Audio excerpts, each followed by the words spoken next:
unfolding at what is really a critical juncture here? Obviously, the Russia-Ukraine deal is going to ride on whether or not Putin is acting in good faith. We see no indication that he is so far. It's worth noting Russia launched the largest drone attack in the history of the war overnight on Ukraine, and that probably tells you everything you need to know about how Putin sees this moment. So big questions on that. On the budget deal back here, look, this is a key part of President Trump's second term agenda when it comes to cutting taxes and border funding and spending. The fact that that did not pass with Republican support in the Budget Committee, it's a setback for the president. Obviously, the concerns there are people calling for more cuts. They're concerned about exactly the things that you cited with Secretary Bessent, that this could add $4 trillion to the deficit over 10 years. But the history here matters here as well, right? This has not yet reached the full chamber. President Trump was away.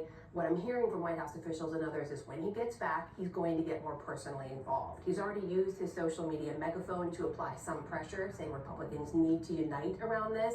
We've seen him call individual lawmakers, twist arms, get things across the finish lines.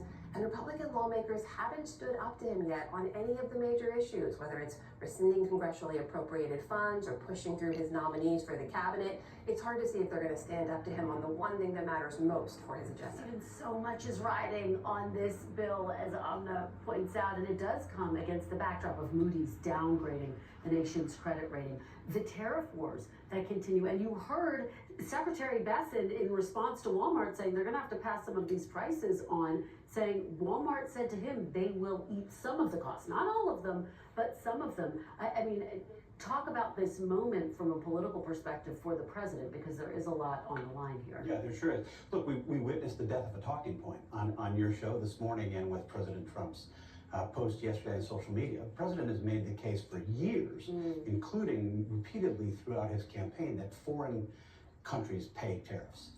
That's not true. As Scott Bessent told you today, Walmart is going to eat some of the tariffs. This is something the president encouraged Walmart to do yesterday. Well, Walmart doesn't need to eat the tariffs if foreign countries are paying them. So we know that that's not true. I mean, I don't think anybody who's paid casual attention to tariff policy in the past understood that what the president was saying wasn't true, but we've seen the death of the talking point. It'd be better if we have that conversation based on economic facts and history rather than rhetoric. It's a fascinating point that he really did put a fine point on that idea that tariffs are paid ultimately here in the U.S.